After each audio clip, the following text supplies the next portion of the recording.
buenas. Es una reflexión, básicamente. Decíamos que había residuos sólidos urbanos, tratamientos de agropecuarios y agua residual. Yo lo que me pregunto es por qué no hay un único espacio de tratamiento de todos esos residuos, que además estamos hablando de ciudades o pueblos, donde básicamente los residuos se originan en el mismo espacio.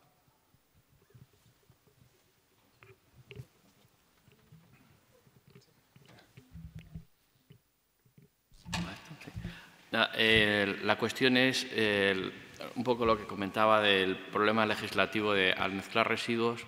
Hay una legislación para los lodos de depuradora, que es el 1310, que te dice cómo gestionar los lodos de depuradora una vez que salen del digestor. Pero cuando mezclas residuo urbano con lodo de depuradora no está claro. Queda pendiente legislar a qué se llama eso, cómo se gestiona.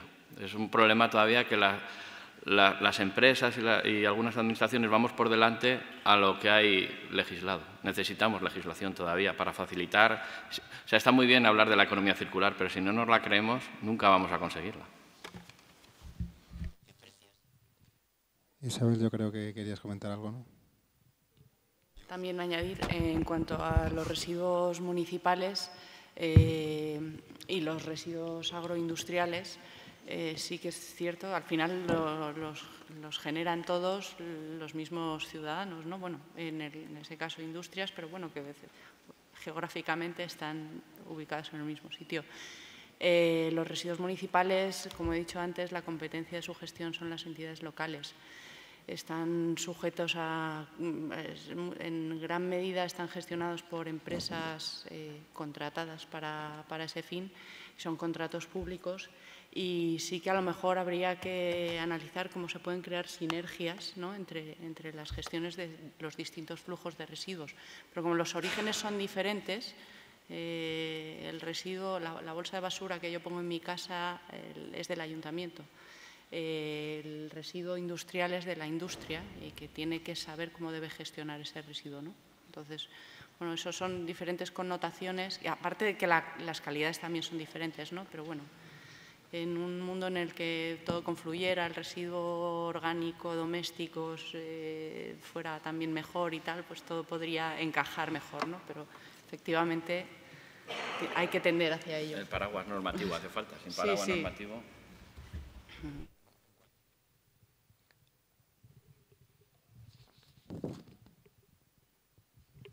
Vale, gracias. Marcos, yo me sigo quedando con las ganas de conocer los sobrecostes. Pero bueno,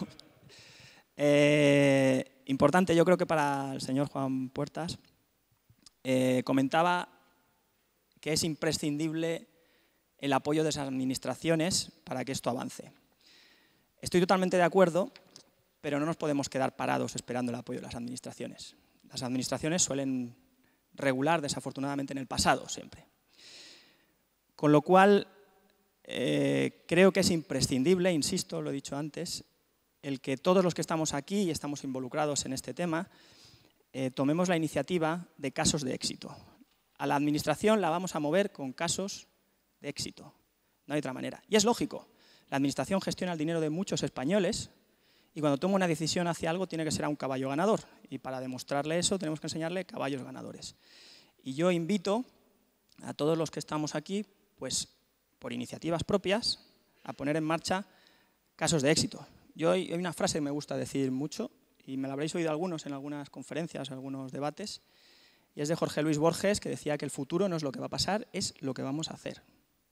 Y lo tenemos que ver así si queremos avanzar. No nos paremos porque las administraciones no avanzan. Avancemos y provoquemos que ellas avancen. Gracias.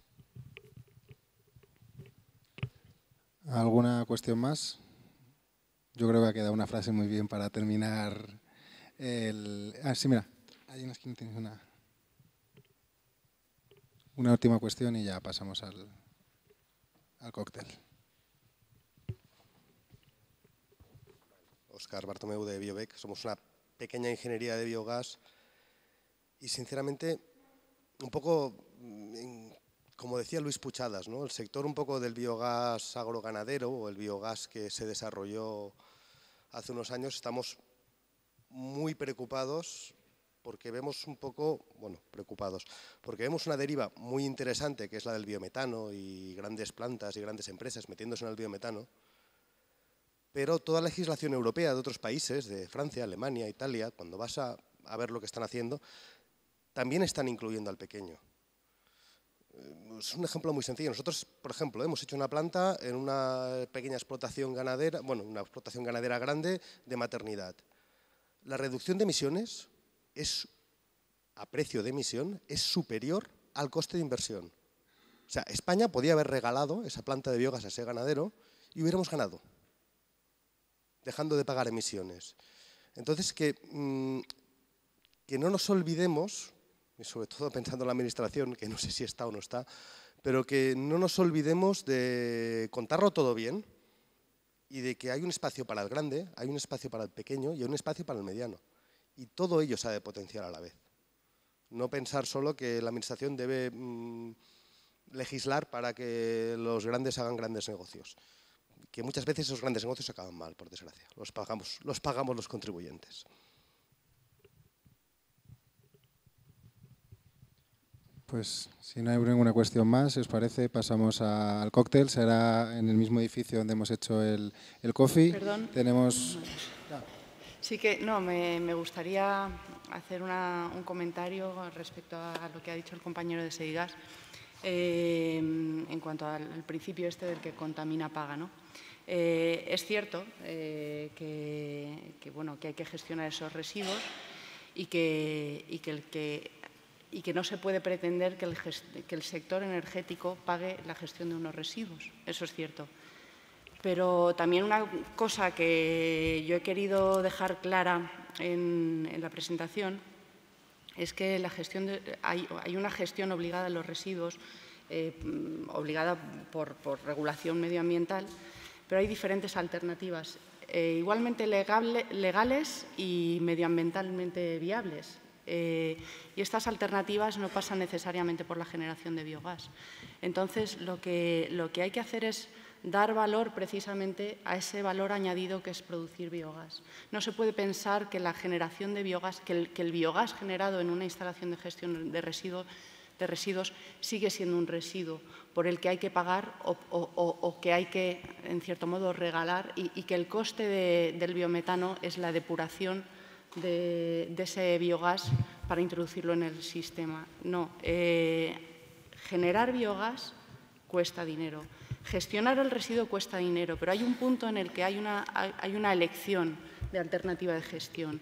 Y si lo que queremos optar es por producir biogás, ese valor que tiene en cuanto a descarbonización, hay que dárselo y hay que monetizarlo, porque estas frases de el futuro es lo que vamos a hacer, estoy de acuerdo y todo eso es muy bonito, pero todo eso cuesta dinero. Y es un dinero que tiene que pagar el ciudadano en forma de gestión de residuos, el ciudadano en forma de uso de la energía, el ir a un sitio y, bueno, voy a pagar un poco más por este gas porque es renovable y yo estoy muy concienciada. Eso está muy bien, pero ¿soy capaz de pagar 10 veces más? ¿Soy capaz de pagar 2 veces más? ¿Vez y media? Lo mismo, desde luego, todo el mundo estamos súper concienciados, pero si es más caro, ¿cuánta gente es capaz de pagar 2 veces más, 5 veces más, 10 veces más? De acuerdo. Marcos. Perdonar, pero... ¿Se oye? Sí. Un apunte muy rápido. Vamos a ver, en el tema del residuo, bueno, lo primero, creo que estamos aquí todos para que ninguno esté pensando que hay de lo mío. O sea, creo que si le va bien al sector, el sector entre todos, cada uno seguro que encuentra su parcela cuando al sector le vaya bien en conjunto. Me explico porque cada uno, unos están en grandes, otros estamos en pequeñas, pero al final lo importante es que el sector despegue. Número uno. Número dos, si tenemos una conciencia medioambiental, hay que ir al origen. El origen es el residuo. Aquí de nada sirve incentivar la generación de un residuo para a través de él hacer una acción medioambiental. No. La primera etapa inicial es desincentivar la generación de residuo, al igual que desincentivamos el consumo de diésel. ¿Cómo lo haces? Al final con carga económica. El diésel lo vamos a dejar de usar porque va a ser insoportable desde un punto de vista económico el gravamen que le van a meter. por impuestos medioambientales porque cuesta más tratar a las personas las enfermedades crónicas que está generando que el beneficio que se va a obtener. ¿Por qué digo esto? El residuo siempre es la peor de las soluciones y aunque queramos decirle que es un recurso que reintegramos en la cadena de valor y de producción, nosotros lo hacemos, hay otro residuo que se genera simplemente porque estamos en una sociedad de bienestar que no nos importa generar toallitas en colectores. Entonces, el residuo, yo entiendo que siempre debe haber medidas desincentivadoras y, por lo tanto, debe tener un coste de gestión que se cobre y, por lo tanto, debe meterse como una parte de ingreso para el quien acometa un proyecto de este tipo, que, como decía Luis, tengas una gama de ingresos. ¿Que luego está súper apoyado por la Administración? Pues nos despegaremos el sector en su conjunto, pero luego el sector, cada uno tendrá su buen hacer para hacer más competitivos cada uno sus proyectos. Y lo digo como opinión, no estoy tratando de entrar en debate con nadie. Gracias.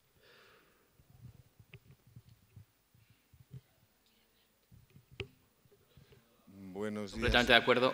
Solo estoy de acuerdo que se deben reconocer las externalidades positivas que comentaba antes el CIEMAT y todo esto que has planteado tiene que ir de la mano de la Administración, porque lo que comentaba el compañero de marcarse un puigdemont es complicado. O sea, yo creo que tenemos que ir todos de la mano. Tenemos que tener la cobertura legal. El canal quiere apostar por la codigestión, pero si las Administraciones no nos apoyan, va a ser difícil. O sea, si vamos a meter lácteos en un digestor, ¿es sandwich o no es sandwich? Tenemos que darle un pretratamiento, eso dispara los costes. Entonces, o nos abren brecha o si no, nos volvemos aquí todos salvajes. No puede ser.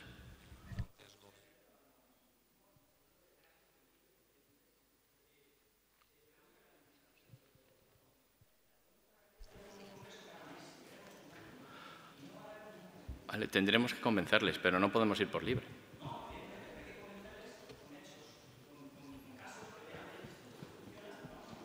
Vale, justo, pues estas son las 3 plantas piloto que hemos instalado este año, va en esa línea. Contrastar tecnologías para luego apostar por ellas. Sí, pero por ejemplo, Miguel Ángel, yo con vosotros esas 3 plantas, quiero recordar, en mayo del año pasado, os presentamos una propuesta para trabajar en esas plantas. He recibido la revisión de vuestros servicios jurídicos la semana pasada. Es decir, que si no avanzamos con agilidad, es imposible. Es imposible. A eso me refiero.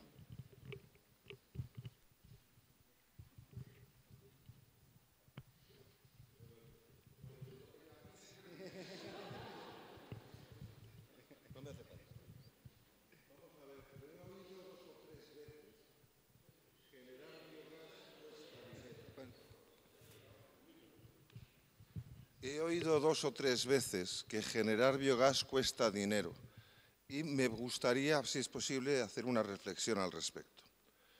Depende, como todo en esta vida, depende. Yo soy operador de depuración, yo presto un servicio público, mi obligación es depurar agua residual, lo mejor posible, y producir un fango digerido y deshidratado. Ese es el leitmotiv de mi existencia, prestar el servicio público. Pero resulta que en las plantas que manejo se produce una cosa que se llama biogás. Como muy bien ha dicho antes Miguel Ángel, los que nos dedicamos a esto sabemos desde hace muchísimos años que el agua residual es una oportunidad y una mina. Curioso lo que ha contado Miguel Ángel, el cierre del proyecto de la China antes de la Guerra Civil se cierra porque económicamente el gas se puede utilizar para mejorar unos regadíos. Entonces, depende. Nosotros, desde la China, no tenemos problema con el biogás. Producimos energía eléctrica, la autoconsumimos, lo cual nos hace ahorrar compra de energía eléctrica. Esa es nuestra situación. Un ganadero que está produciendo un residuo problemático, que se une con otro ganadero, hacen una digestión, generan biogás, están creando una nueva fuente de energía renovable. Ahí es donde hay que ir, en la generación de nuevas fuentes. Y aquellas depuradoras que no tengan cogeneración pueden ser una nueva fuente para inyectar o para gas vehicular. Por eso digo, depende el punto de vista y el punto de partida del residuo que se esté usando. El agua residual no es un residuo, eso para empezar. El agua residual no es un residuo. El agua residual se gestiona de una manera que cuando la planta tiene una determinada masa crítica hay una optimización energética formidable, que no va a ser mejor que inyectar el gas en tubería, lo cual no quita que se pueda inyectar un poquito si sobra. Gracias.